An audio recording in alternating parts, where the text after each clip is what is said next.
ఆ వ్యక్తి వెంటనే సమాధానం చెప్పలేదు. బదులుగా తనని పరిశీలిస్తూ అన్నాడు. కొన్ని సంవత్సరాల క్రితం నాకు కూడా ఇలాంటి ఒక అమ్మాయి ఎదురయ్యింది. ప్రియ శ్వాస ఆగినట్లయింది. కానీ తను నా నుంచి తప్పించుకొని పారిపోయింది. ఇన్ని సంవత్సరాలకి నా కల నెరవేరుతుంది. అది నీ వల్లే అని పిచ్చిపట్టి నోట్లో మాట్లాడారు. ప్రియా కళల్లో అనేక ప్రశ్నలు మొదలయ్యాయి. ఆ అమ్మాయి ఎవరు? తను కూడా తన ప్రపంచం నుంచే వచ్చిందా? అయితే ఇప్పుడు తను ఎక్కడుంది? తనకి వాళ్ళ ప్రపంచానికి వెళ్ళే మార్గం తెలిసిందా? వెల్కమ్ టు కలల ప్రపంచం. మీకు మా కథ నచ్చితే please like, share and subscribe to my channel. మరికొన్ని కథల కోసం మా ఛానల్ చెక్ చేయండి. ఇక కథ కంటిన్యూ చేద్దాం. అయితే ఈ మనిషికి నా గురించి ఎంత తెలుసు? అసలు ఈ మనిషి ఎవరు? తన లక్ష్యం ఏంటి? ఏమైనా ఇక్కడి నుంచి వెళ్ళిపోవాలి అని తన మనసులోనే అనుకుంది. ప్రియా మౌనంగా అతని వైపు చూసింది. తాను ఎక్కడి నుంచి తప్పించుకోవాలంటే ఈ మనిషి ఎవరో కూడా తెలుసుకోవాలి. అతనికి తన ప్రపంచం గురించి ఎంత తెలుసో తెలుసుకోవాలి. ముఖ్యంగా కొన్ని సంవత్సరాల క్రితం అతను కలిసిన ఆ అమ్మాయి ఎవరో తెలుసుకోవాలి. ఒక అవకాశం కోసం వెతికింది. చివరికి అది కనిపించింది. అతని దృష్టి మొత్తం తన చేయి పైనే ఉండటాన్ని గమనించింది. ఇంకా ఆలస్యం చేయలేదు. అతని కాలు మీద గట్టిగా కొట్టింది. ఒకసారి అతను తన చేయిని వదిలేసేశారు. వెంటనే తన కాలుని పట్టుకున్నారు. ప్రియా అదే అదునుగా ఒకసారిగా అతన్ని బలంగా తోసేసింది. అతను తడబడిన క్షణంలో ప్రియా తన బ్యాగులో నుంచి స్ప్రే తీసింది. ఇది తీసుకో అంటూ దాన్ని అతని కళ్ళ వైపు స్ప్రే చేసింది. ఆ! అతను వెంటనే కళ్ళను మూసుకొని వెనక్కి తగ్గాడు. ఆ ఒక్క క్షణమే ప్రియాకి కావాల్సింది. వెంటనే తన కారు వైపు పరిగెత్తింది. తలుపు తెరిచి లోపలికి దూకి కారుని స్టార్ట్ చేసింది. జుయ్యమని కారు ఒక్కసారిగా దూసుకు వెళ్ళిపోయింది. అతను కళ్ళు రుద్దుకుంటూ కోపంతో తన కారు వెళ్తున్న దిశగా చూశాడు. కొద్దిసేపటికి అతను కూడా తన కారులోకి ఎక్కాడు. తనను తప్పించుకోనివ్వను అని కోపంగా అనుకొని ప్రియాని వెంపడించడం ప్రారంభించాడు. రోడ్డుపై 2 కార్లు వేగంగా దూసుకు వెళ్తున్నాయి. ప్రియా రేరుడు మిర్రర్లో చూసింది. అతని కారు ఇంకా తన వెనకే ఉంది. ఇంకా వదలడం లేదా? కారు మరింత వేగాన్ని పెంచింది. తన గుండె వేగంగా కొట్టుకుంటుంది. చివరికి ప్రియా ఒక సరస్సు కనిపించింది. ఒకసారిగా ఒక నిర్ణయం తీసుకుంది. కారుని సరస్సు దగ్గరికి తీసుకువెళ్ళి సరైన సమయంలో కారుని ఆపి బయటికి దిగింది. తన కారు మొత్తం సరస్సులోకి జారిపోయేలా వదిలేసింది. దూరం నుంచి అది చూసిన ఆ వ్యక్తి ప్రియా కారులోనే ఉందని భావించాడు. అతను వెంటనే తన కారుని ఆపాడు. కానీ ప్రియా అప్పటికే అక్కడి నుంచి పారిపోయింది. అతని ముఖంలో కోపం, నిరాశ 2 కనిపించాయి. అతను పళ్ళు బిగించి గట్టిగా అరిచాడు. తను తప్పించుకుంది. నా చేతిలో ఉన్న ఏకైక తాళం, నా ప్యారలల్ యూనివర్స్కి ఉన్న ఏకైక మార్గం, నా కీ పోయింది. అతని కళ్ళల్లో ప్రమాదకరమైన కోపం మెరిసింది. నువ్వెక్కడికి పారిపోయినా నిన్ను నేను మళ్ళీ కనుక్కుంటాను. ఈసారి ఈ ప్రపంచాన్ని పరిపాలించే నా ఆశ నీ ద్వారానే సాధిస్తాను. ప్రియా భయంతో నెమ్మదిగా రోడ్డుపై నడుస్తుంది. తన మనసులో మాత్రం కొన్ని వేల ప్రశ్నలు వరుసగా మెదులుతున్నాయి. అతనికి నేను ప్యారలల్ యూనివర్స్ నుంచి వచ్చానని ఎలా తెలిసింది? నా శక్తుల గురించి కూడా అతనికి ఎలా తెలుసు? ఆలోచనలతో నడుస్తున్న ప్రియ ఒకసారిగా తన బ్యాగ్ వైపు చూసింది. అతని నుంచి తప్పించుకునే సమయంలో తాను తీసుకున్న వాలెట్ ఇంకా తన దగ్గరే ఉందని గుర్తొచ్చింది. వెంటనే వాలెట్ బయటికి తీసి తెరిచింది. అందులో కొన్ని కార్డ్స్ ఉన్నాయి. వాటిలో ఒక కార్డుపై పెద్ద అక్షరాలతో రాసి ఉంది, Alex groups of companies. Priya కాసేపు ఆ కార్డ్ చూస్తూ ఉండిపోయింది. ఎలెక్స్ అంటే అతని పేరు ఎలెక్స్ అనుకుంటా. తన కళ్ళల్లో ఆసక్తి మరింత పెరిగింది. అతను అసలెవరు? ప్యారలల్ యూనివర్స్ గురించి ఎందుకు వెతుకుతున్నాడు? మా ప్రపంచం గురించి అతనికి ఎంత సమాచారం ఎలా వచ్చింది? ముఖ్యంగా ఈ ప్రపంచంలో మేము చనిపోమని అతనికి ఎలా తెలుసు? తను చెప్పిన వేరే అమ్మాయి ఎవరు? ఆ ప్రశ్న అన్నిటి తన మరింత ఆలోచనలు పడేసింది. ప్రియా నెమ్మదిగా నడుస్తూ ఆ కార్డుని తన చేతిలో గట్టిగా పట్టుకుంది. ఇప్పటి వరకు ఎలక్స్ నుంచి తప్పించుకోవడమే తన లక్ష్యంగా భావించింది. కానీ ఇప్పుడు తన ఆలోచనలు మారిపోయింది. అతనికి నా ప్రపంచం గురించి ఎంత సమాచారం ఎలా వచ్చిందో తెలుసుకోవాలి. అతని వెనుక ఉన్న అసలైన రహస్యం ఏంటో కూడా తెలుసుకోవాలి. తన కళ్ళల్లో భయంతో పాటు ఒక కొత్త ఆసక్తి కనిపించింది. అలెక్స్, నువ్వు నన్ను వెతుకుతున్నట్టు అసలు కారణం ఏంటో నేనే తెలుసుకుంటాను అని ప్రియ తన దారిలో ముందుకు నడిచింది. కొంతసేపటి తర్వాత ప్రియ చివరికి తన ఇంటికి చేరుకుంది. తలుపు తెరిచి లోపలికి అడుగు పెట్టగానే శ్వేత అని పిలిచింది. ఎలాంటి సమాధానం రాలేదు. ప్రియా మరోసారి గట్టిగా పిలిచింది, శ్వేత. అయినా ఇల్లు మొత్తం నిశ్శబ్దంగానే ఉంది. ప్రియా గుండెల్లో ఒకసారిగా భయం మొదలయ్యింది. శ్వేత ఎక్కడికి వెళ్ళింది? వెంటనే ఇంట్లోని ప్రతి గదిని చూసింది. కానీ ఎక్కడా శ్వేత కనిపించలేదు. అప్పుడే టేబుల్పై ఒక కాగితం కనిపించింది. ప్రియా గుండె వేగంగా కొట్టుకుంటున్నా దాన్ని తీసుకుంది. దానిపై ఇలా రాసి ఉంది, ప్రియా, శ్వేత నా మ్యాన్షన్లో ఉంది. నీకు శ్వేత కావాలంటే మ్యాన్షన్కి రా. విక్రమ్. ఆ అక్షరాలు చూడగానే ప్రియా చేతులు వణికిపోయాయి. విక్రమ్? కళ్ళల్లో కోపం, భయం రెండు కనిపించాయి. శ్వేతను నా వల్లే తీసుకువెళ్ళాడు. ఇప్పుడు నేనేం చేయాలి అని ఆలోచిస్తున్న సమయంలోనే తన చుట్టూ ఒక్కసారిగా కొంతమంది గార్డ్స్ ప్రత్యక్షమయ్యారు. ప్రియా ఒక్కసారిగా ఉలికిపడి వెనక అడుగు వేసింది. మీరెవరు అని అడిగింది. అప్పుడే గార్డ్స్ మధ్యలో నుంచి ఆడ్రియన్ ముందుకు వచ్చాడు. అతని ప్రియా వైపు చూస్తూ గౌరవంగా అన్నాడు, మేడం. ప్రియా అతన్ని గుర్తుపట్టింది. అతను విక్రమ్ అత్యంత నమ్మకమైన వ్యక్తి అని తనకు తెలుసు. ఆడ్రియన్ మాట్లాడుతూ అన్నాడు, బాస్ మిమ్మల్ని మ్యాన్షన్కి తీసుకురామన్నారు. ప్రియా అతని వైపు కొద్దిసేపు చూస్తూ నిలబడిపోయింది.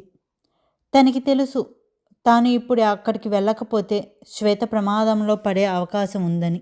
తన భయాన్ని అంచుకొని మెల్లిగా అంది, నేను వస్తాను. ఆడ్రియన్ ఒకసారిగా తన వైపు చూశాడు. ప్రియా మాత్రం తన మనసులో అనుకుంది, విక్రమ్, నువ్వు నన్ను రప్పించుకోవడానికి శ్వేతని ఉపయోగించుకుంటున్నావు.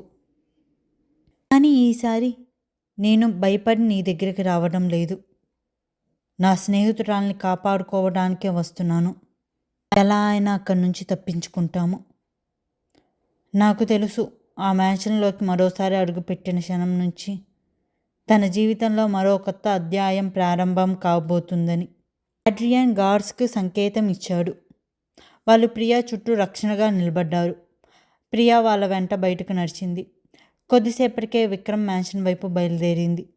మరోవైపు మ్యాన్షన్లో విక్రమ్ తన గదిలో ఉన్నాడు. అతని మనసులో మాత్రం ఒకే ఆలోచన, ప్రియా వస్తుందా? అప్పుడే ఆడ్రియన్ నుంచి ఫోన్ వచ్చింది. బాస్?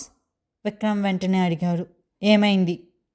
ఆడ్రియన్ చిన్నగా నవ్వుతూ చెప్పాడు, మేడంని తీసుకొని వస్తున్నాము. అంతే, కాల్ కట్ అయింది. ఆ ఒక్క మాట వినగానే విక్రమ్ కళ్ళల్లో ఆనందంతో వెలుగు మెరిసింది. కొన్ని క్షణాలుగా అతని ముఖంలో కనిపించిన ఆందోళన పూర్తిగా మాయమయ్యింది. నెమ్మదిగా లేచాడు. పెదవులపై చిన్న చిరునవ్వు మెరిసింది. నా ప్రిన్సెస్, చివరికి నువ్వే నా దగ్గరికి వస్తున్నావు. అతను గది తలుపు తెరిచి బయటికి అడుగుపెట్టాడు. ఇక విక్రమ్ మరియు ప్రియ ఎదురెదురుగా కలవడం కేవలం కొన్ని అడుగుల దూరమే ఉంది. లివింగ్ రూమ్లో అడుగుపెట్టిన విక్రమ్ జియా అని కేక వేశారు. అతని పిలుపుతో జియా వెంటనే అక్కడికి వచ్చింది. సార్, పెళ్ళి ఏర్పాట్లు వెంటనే మొదలు పెట్టండి. విక్రమ్ ఆగకుండా ఆదేశాలు ఇవ్వడం ప్రారంభించాడు. నవ్యాన్ని పిలువు, మెయిడ్స్ అందరినీ రెడీగా ఉండమని చెప్పు, బ్యూటీషియన్స్ని వెంటనే రప్పించండి. ప్రియాను పెళ్లి కూతుల్లా రెడీ చేయాలి. ఏ లోటు ఉండకూడదు. జియా తల ఊపింది. అలాగే సార్. వెంటనే అందరూ పనిలో పడిపోయారు. మ్యాన్షన్ మొత్తం ఒకసారిగా సందడితో మారిపోయింది. పూల అలంకరణలు, లైటింగ్స్, పెళ్లి ఏర్పాట్లు అన్నీ వేగంగా జరుగుతున్నాయి. విక్రమ్ మాత్రం మెట్లు వైపు చూస్తూ నిలబడ్డాడు. అతని మనసులో ఒకటే ఆలోచన. ఈరోజు ప్రియ నా జీవితంలో శాశ్వతంగా భాగమవుతుంది. ఇదే సమయంలో కార్ మ్యాన్షన్ ముందు ఆగింది. ఆడ్రియాన్ వెనక్కి తిరిగి ప్రియా వైపు చూశారు. మేడం, మనం మ్యాన్షన్కి వచ్చేసాం. ప్రియ ఒక్కసారిగా తన ఆలోచన నుంచి బయటికి వచ్చింది. నెమ్మదిగా నిట్టూర్చి బయటికి దిగింది. మ్యాన్షన్ చూసిన క్షణంలో తన అడుగులు కాసేపు ఆగిపోయాయి. మొత్తం మ్యాన్షన్ రంగులతో లైట్స్తో మెరిసిపోతుంది. ప్రతివైపు అందమైన పూల అలంకరణలు ఉన్నాయి. చుట్టూ పెళ్లి వాతావరణం కనిపిస్తుంది. ప్రియా మాత్రం ఎలాంటి భావం బయట కనిపించనివ్వట్లేదు. తన ముఖం పూర్తిగా ప్రశాంతంగా ఉంది. కానీ లోపల మాత్రం మనసులో ఎన్నో ప్రశ్నలు. ఈ విక్రమ్ నన్ను పెళ్లి చేసుకునే వరకు వదలరు అనుకుంటా. నేను వేరే ప్రపంచం నుంచి వచ్చాను అని చెప్పినా ఈ ఎదవ వినడు. శ్వేత ఎక్కడుందో అని అనుకుంటూ మెల్లగా మ్యాన్షన్లోకి అడుగుపెట్టింది. లివింగ్ రూమ్ మధ్యలో విక్రమ్ నిలబడి ఉన్నాడు. అతని నల్లటి సూట్లో ఎంతో గంభీరంగా కనిపిస్తున్నాడు. అతని చూపు మాత్రం ప్రియాపైనే ఉంది. తన లోపలికి వచ్చిన క్షణం నుంచి అతని కళ్ళు ఒక్కసారి కూడా తన నుంచి వదలలేదు. ప్రియా కూడా అతని వైపే చూసింది. కానీ ఒక్క మాట కూడా మాట్లాడలేదు. నేరుగా విక్రమ్ దగ్గరికి వెళ్ళింది. అతని ముందు నిలబడి కోపంగా అడిగింది, శ్వేత ఎక్కడుంది? విక్రమ్ తనని కొన్ని క్షణాలు చూస్తూనే ఉన్నాడు. తన పెదవులపై చిన్న చిరునవ్వు మెరిసింది. మెల్లిగా తన దగ్గరికి ఒక అడుగు వేశాడు. చూపిస్తాను. అతని స్వరం చాలా ప్రశాంతంగానే ఉంది. కానీ ముందు నాకు ఒక విషయం తెలియాలి. ఎందుకు పారిపోయావు? ప్రియా కనుబొమ్మలు ముడుచుకుంది. ఎందుకంటే నాకు ఇక్కడ ఉండాలని లేదు. విక్రమ్ తన సమాధానాన్ని పండించుకోకుండా ప్రశాంతంగా అన్నాడు. వెళ్ళి రెడీ అవ్వు. ప్రియా ఒక్కసారిగా అతని వైపు కోపంగా చూసింది. విక్రమ్ స్వరం మరింత స్పష్టంగా మారింది. ఇప్పుడే మనం పెళ్లి చేసుకోబోతున్నాము. ఆ మాట విన్న ప్రియా కోపంతో నిట్టూర్చింది. నీకు నిజంగానే పిచ్చి. నువ్వు నన్నెలా పెళ్లి చేసుకుంటావు అని గట్టిగా అరిచింది. తన అరుపు ఆ మ్యాన్షన్ మొత్తం ప్రతిధ్వనించింది. విక్రమ్ మౌనంగా తననే చూస్తూ ఉన్నారు. ప్రియ ఆగకుండా ప్రశ్నించింది. నాకు నీ గురించి ఏం తెలుసు? నీకు నా గురించి అసలేం తెలుసు? నేనెవరో తెలుసా? నా గతమేంటో తెలుసా? తన గొంతు కోపంతో మరింత పెరిగింది. అసలు నేను మంచమ్మాయినా చెడ్డమ్మాయినా అని కూడా నీకు తెలియదు. నా గురించి ఒక్క విషయం కూడా పూర్తిగా తెలియకుండా నన్ను ఎలా పెళ్లి చేసుకుంటావు? ఎలా పెళ్లి చేసుకుంటా అని నిర్ణయం తీసుకుంటావు? లివింగ్ రూమ్ మొత్తం నిశ్శబ్దంగా మారింది. అక్కడున్న జియా, నవ్య, మిగతా వాళ్ళందరూ ఒకరినొకరు చూసుకున్నారు. విక్రమ్ మాత్రం ఒక్క మాట కూడా మాట్లాడలేదు. అతను నెమ్మదిగా ప్రియా దగ్గరికి వచ్చారు. తన కళ్ళల్లోకి నేరుగా చూస్తూ అన్నాడు. నువ్వు మంచమ్మాయివా చెడ్డమ్మాయివా అది నాకు తెలుసు. నాకు తెలుసుకోవాల్సిన అవసరం లేదు. ప్రియా ఆశ్చర్యంగా అతని వైపే చూసింది. విక్రమ్ స్వరం మృదువుగా మారింది. ఎందుకంటే నువ్వు ఎవరో తెలుసుకోవడానికి నేను నిన్ను ప్రేమించలేదు. నువ్వు ఎలా ఉన్నా, నీ గతం ఏదైనా, నీ దగ్గర ఎన్ని రహస్యాలు ఉన్నా. అతని కళ్ళల్లో నిశ్చయమే కనిపించింది. నాకు కావాల్సింది ఒకటే, అది నువ్వే ప్రియా. ఒక క్షణం ప్రియా ఏమీ మాట్లాడలేకపోయింది. అతని వైపే చూస్తూ ఉండిపోయింది. విక్రమ్ తన కళ్ళల్లోకి నేరుగా చూస్తూ ప్రశాంతంగా అన్నాడు. నేను నిన్ను ప్రేమిస్తున్నాను, అంతే. నీ గతం గురించి నాకు తెలుసుకోవాలని లేదు. నువ్వు ఇంతకుముందు ఎలా ఉన్నావో నాకు అవసరం లేదు. ఇక నుంచి నీ జీవితంలో నేను ఉంటా. అతను చిన్నగా ఆగి అన్నాడు. అదే నాకు ముఖ్యం. ఆ మాటలు విన్న ప్రియ గుండెల్లో తెలియకుండానే ఒక చిన్న ఆనందం కలిగింది. అతను తన గతాన్ని ప్రశ్నించలేదు. తన గురించి చెడ్డగా కూడా ఆలోచించలేదు. అయినా ఆ ఆనందాన్ని బయటకు చూపించడానికి తనకి ధైర్యం రాలేదు. మౌనంగా నిలబడిపోయింది. విక్రమ్ మాత్రం తనని చూస్తూ చిన్నగా నవ్వాడు. తర్వాత జియా, నవ్య వైపు తిరిగి ఆదేశించాడు. జియా, నవ్య, ప్రియాను పెళ్లికి సిద్ధం చేయండి. ఇద్దరు వెంటనే ముందుకు వచ్చారు. కానీ ప్రియ ఒక్కసారిగా వారిని ఆపింది. ఒక్క నిమిషం. శ్వేత ఎక్కడుంది? నేను తనని చూడాలి. విక్రమ్ కాసేపు తనని చూస్తూ నిలబడి తర్వాత తన చేతిని మరోవైపు చూపించారు. అక్కడ. ప్రియ వెంటనే అతను చూపించిన వైపు చూసింది. అక్కడ శ్వేత నిలబడి ఉంది. ప్రియాను చూసిన వెంటనే తన కళ్ళల్లో కన్నీళ్లు తిరిగాయి. ప్రియా? ప్రియ ఒక క్షణం కూడా ఆలోచించలేదు.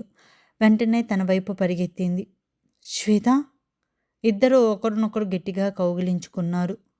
ప్రియ ఆందోళనగా శ్వేత ముఖాన్ని తన చేతిలోకి తీసుకుంది. నీకేమైనా జరిగిందా? వాళ్ళు నిన్నేమైనా చేశారా? శ్వేత తలూపుతూ కన్నీళ్లతో నవ్వింది. నాకు ఏమీ కాలేదు ప్రియా, నేను బాగానే ఉన్నాను. ప్రియా మరోసారి గట్టిగా కౌగిలించుకుంది. కొంచెం దూరంలో నిలబడి ఉన్న విక్రమ్ వాళ్ళిద్దరినీ చూస్తూ ఉన్నారు. అప్పుడే వరుణ్ వాళ్ళ దగ్గరికి వచ్చి ప్రశాంతంగా అన్నాడు. మేము అమ్మాయిల్ని ఎప్పుడూ హర్ట్ చేయము. నువ్వు అసలు భయపడాల్సిన అవసరమే లేదు. ప్రియ ఇంకా శ్వేతను వదలకుండా తననే చూసింది. నిజంగా నీకేమీ కాలేదా? శ్వేత తలూపుతూ చిన్నగా నవ్వింది. కానీ వెంటనే వెనక నుంచి విక్రమ్ స్వరం వినిపించింది. నువ్వు నన్ను పెళ్లి చేసుకుంటే శ్వేత ఎప్పుడూ సేఫ్గా ఉంటుంది. ప్రియ ఒక్కసారిగా వెనక్కి తిరిగి విక్రమ్ వైపు చూసింది. ఆ మాటల్లో దాగి ఉన్న అర్థం తనకి వెంటనే అర్థమైంది. అతను శ్వేతను బంధించలేదు, కానీ ఇప్పుడు పెళ్లి చేసుకోకపోతే ఏమి చేయడానికైనా సిద్ధంగా ఉంటారు. ప్రియ ఏమీ మాట్లాడలేదు. విక్రమ్ చూస్తూ నిలబడిపోయింది. శ్వేత మాత్రం ప్రియా చేతిని పట్టుకుంది. తన కళ్ళల్లో ప్రేమ, బాధ రెండూ కలిసిపోయాయి. కొద్దిసేపటి తర్వాత శ్వేత ప్రియాని గట్టిగా కౌగిలించుకొని మెల్లగా చెప్పింది. ఏం జరిగినా సరే నువ్వు సంతోషంగా ఉండాలి.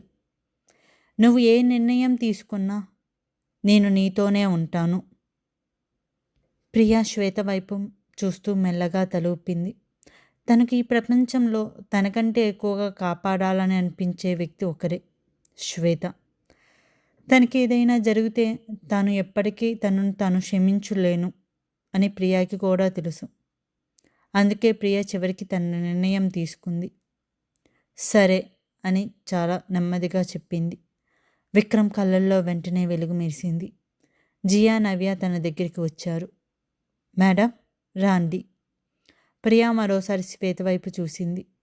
శ్వేత కళ్ళల్లో బాధ స్పష్టంగా కనిపిస్తుంది. ప్రియా చిన్నగా నవ్వి జియా, నవ్యతో కలిసి పై అంతస్తులో ఉన్న గదికి వెళ్ళింది. తలుపు మూసుకున్న వెంటనే శ్వేత కళ్ళల్లో కన్నీళ్లు చేరాయి. నేను ప్రియా కోసం ఏమీ చేయలేకపోయాను.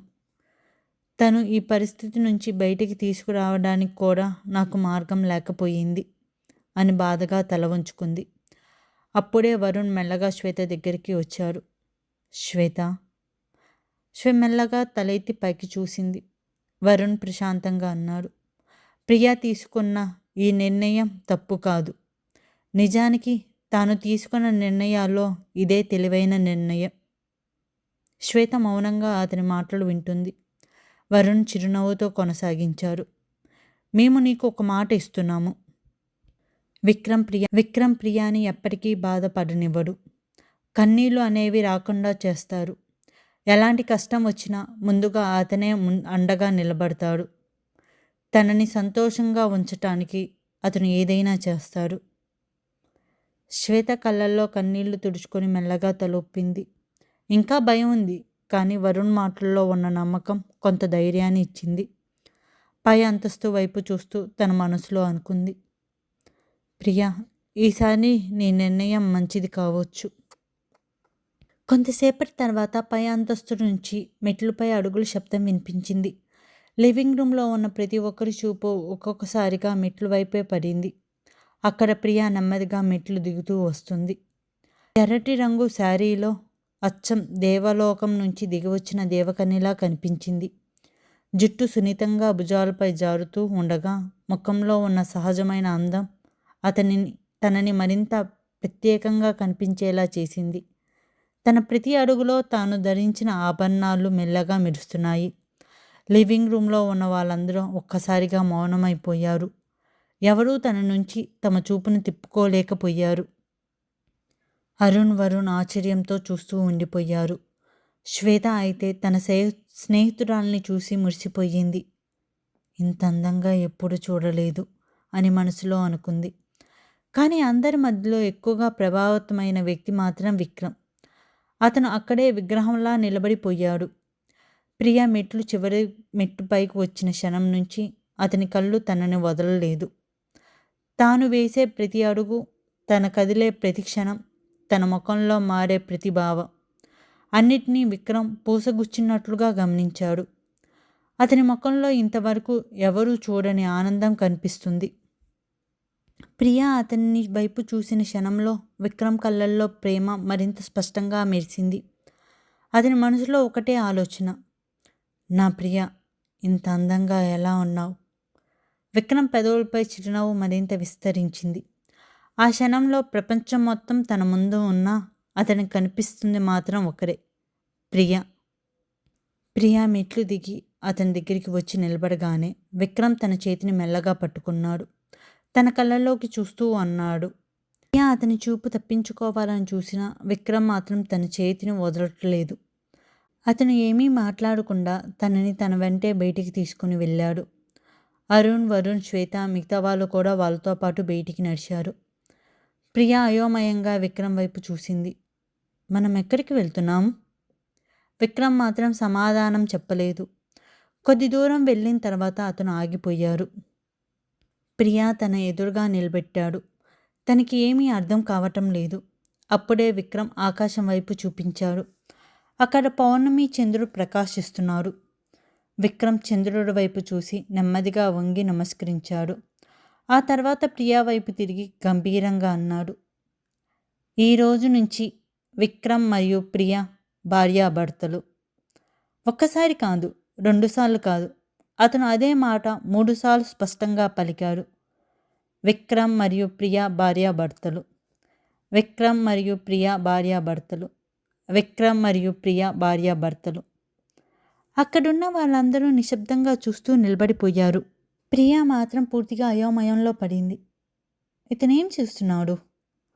తను ఏమీ మాట్లాడకుండా విక్రమ్ తన ముందే నిలబడ్డాడు. తన ముఖాన్ని కొన్ని క్షణాలు చూస్తూ మెల్లగా తన నుడిపై ఒక ముద్దు పెట్టాడు. ప్రియ ఒక్కసారిగా కదలకుండా నిలిచిపోయింది. ఆ స్పర్శలో ఏదో తెలియని వెచ్చదనం, ప్రేమ ఉంది. తన గుండె క్షణం పాటు వేగంగా కొట్టుకుంది. కానీ తన మనసు మాత్రం ఇంకా సిద్ధంగా లేదు. విక్రమ్పై తనకు ఉన్న భావాలను అంగీకరించడానికి, తన జీవితంలో ఇంత అకస్మాత్తుగా జరిగిన మార్పులను స్వీకరించడానికి ఇంకా సమయం కావాలి. ప్రియ మౌనంగా అతని వైపే చూసింది. విక్రమ్ మాత్రం తన కళ్ళల్లోకి చూస్తూ చిన్నగా నవ్వాడు. తను ప్రేమించిన అమ్మాయి చివరికి తన జీవిత భాగస్వామి అయ్యింది. ఇప్పుడే అతని ముందున్న లక్ష్యం కేవలం తన ప్రిన్సెస్ మనసు గెలవడం. విక్రమ్ మెల్లగా ప్రియా నుడిపై ముద్దు పెట్టాడు. అరుణ్, వరుణ్ ఒకరినొకరు చూసుకొని చిరునవ్వు నవ్వుకున్నారు. వెంటనే ఇద్దరు విక్రమ్ దగ్గరికి వెళ్ళి అతన్ని గట్టిగా కౌగిలించుకున్నారు. కంగ్రాట్స్ బ్రదర్, చివరికి నీ ప్రిన్సెస్ని పెళ్లి చేసుకున్నావు. విక్రమ్ ముఖంలో సంతోషం మరింత పెరిగింది. తర్వాత అరుణ్, వరుణ్ ప్రియా దగ్గరికి వెళ్ళారు. Congrats Priya, welcome to the family. Priya మాత్రం ఇంకా షాక్లోనే ఉంది. తన చుట్టూ జరుగుతుందంతా కలలా అనిపిస్తుంది. పెళ్ళైపోయిందా ఇంత త్వరగా? అసలు ఇదేం పెళ్ళి? అసలు పెళ్ళి కూడా ఇలా జరుగుతుందా? కొద్దిసేపటి క్రితం వరకు తను విక్రమ్ పెళ్లి చేసుకోవాలా వద్దా అని ఆలోచిస్తుంది. ఇప్పుడు అందరూ తనను అతని భార్యగా అభినందిస్తున్నారు. ఆ మాటలన్నీ విన్నా ప్రియా తల తిరుగుతున్నట్లు అనిపిస్తుంది. చుట్టూ ఉన్న వాళ్ళ మాటలు క్రమంగా దూరంగా వినిపించసాగాయి. ప్రియా, విక్రమ్ పిలిచాడు. ప్రియా ఏదో చెప్పాలని ప్రయత్నించింది. కానీ చూపు మసకబారిపోయింది. నాకు అంతే. తన శరీరం ఒక్కసారిగా బలహీనంగా మారింది. ప్రియా కింద పడేబోతుండగా విక్రమ్ వెంటనే తనని పట్టుకున్నాడు. అతని ముఖంలోని ఆనందం ఒక క్షణంలో ఆందోళనగా మారిపోయింది. ప్రియా! అతను తనని తన చేతుల్లోకి తీసుకున్నాడు. విక్రమ్ తన ముఖాన్ని చూస్తూ ఆందోళనగా అరిచాడు, డాక్టర్ని వెంటనే పిలవండి. అక్కడున్న వాళ్ళందరూ ముఖంలోని ఆందోళన కనిపించింది. ఇంతలో విక్రమ్ ప్రియాని తన చేతుల్లో ఎత్తుకొని మ్యాన్షన్ లోపలికి పరిగెత్తాడు. అతని మనసులో ఒకటే మాట, ఏమీ కాకూడదు ప్రియా. ఈరోజే నిన్ను నా జీవితంలోకి తీసుకున్నాను. ఇప్పుడే నన్ను భయపెట్టకు. మీకు మా కథ నచ్చితే please like, share and subscribe to my channel. Thank you.